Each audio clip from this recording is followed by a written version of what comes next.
Rutendo Matinyarare reacts to Mnangagwa's latest government decision after a CIO boss and human rights chair removal.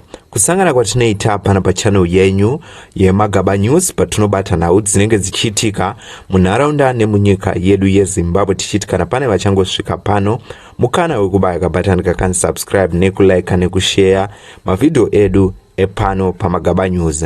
Today tauya takabata nawo iri kutaurwa naRutendo Matinyarare anova former ZanuPF activist anga muri kubato reZanuPF asi ane zvaakanetsana nevekubato reZanuPF kubva ipapo iko zvino ari kumira ari ega achiita chiitiko chekuramba zvese zviri kuitwa nebato reZanuPF.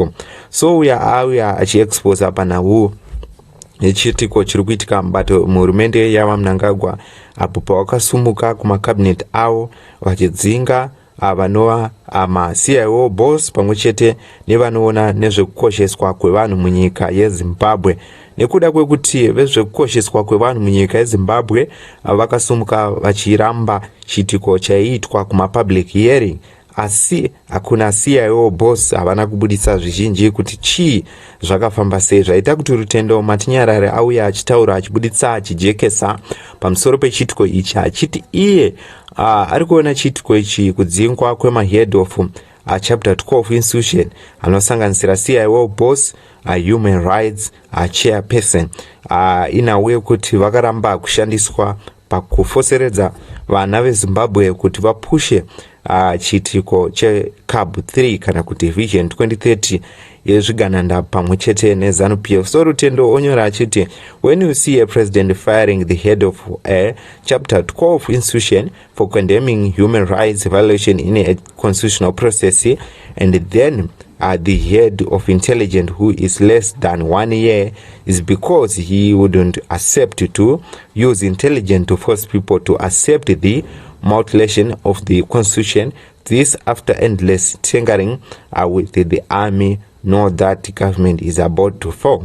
Ndo mashoko aRutendo Matinyarare achiti makaona mahuto achitenderedzwa munyika yeZimbabwe zvichingonzi marutini zvinenge zvaakurakidza kuti zvaakuenda kumagumo, vachiti ivo kudzingwa kwe CIO boss angangone gore achibata pabhodhi iroro zvinenge zvichimbofamba sei.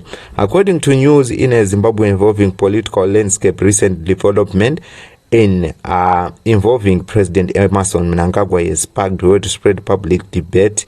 A commentary from political voice like Rutendo Matinyarare has brought renewed attention to issue of governance accountability and institutional independence. At the center of the discussions are reports surrounding the removal of senior officials, including the head of the Central Intelligence Organization and the chairperson linked to a constitutional body responsible for human rights oversight. These developments have raised important constitutional and political questioning. These deserve a careful balance analysis. The Zimbabwe Constitutional established an independent institution of fundraised to as Chapter 12 bodies to promote transparency, protect rights, and ensuring that state power is exercised within legal boundaries. When leadership changes occurred with these institutions,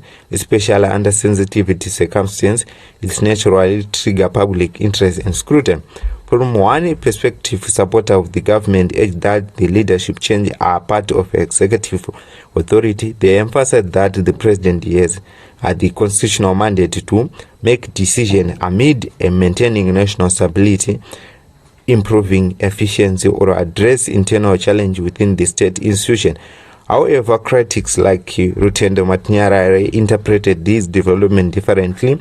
They suggest that such decision may signal tension within the system, particularly when officials are perceived to have taken positions that challenge or question government processes.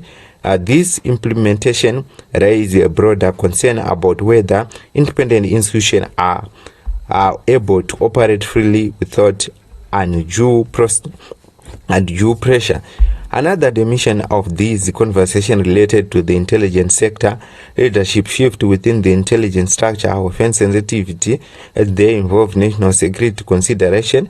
Analysts typically cautioned against speculation, not that such decision can be influenced by factors not visible to the public. So mure Zimbabwe ndo nawo iri kutaurika ndo iri kubva kuna Rutendo Matinyarare vachitaura pamusoro pekudzingwa kwemukuru wema-CIO. So vataura vachiti munhu angangone gore agadzwa paposition iyi. Tende toziva kuti paposition iyi akaipinda anga asina kana nguva refu vaigadzwa patobviswawo mumwe munhu ipapo. And also toona kuti zvakare weku-human rights wobviswa, and weku-human rights zviri pachena kuti kubviswa kwake i-press conference yaakaita achiramba kuvhiringidzwa kuri kuitwa vana veZimbabwe panhau panenge pachidiscusswa nhau dzeCabo 3. So zvikungoratidza kuti vese vakaremovwa paposition yavo iyi inhau imwe chete, vanenge vaonekwa kunzi havasi kufara nezviri kuitwa nezvigananda zveZanuPF yava Mnangagwa. Munoti chii maererano nenhau dzatanga tikabata pano paMagaba News, patinobata nhau dzinenge dzichiitika? Ndiwo mashoko ari kubva kuna Rutendo Matinyarare. Ndokutendai nekutsigira kwamuri kuita Magaba News.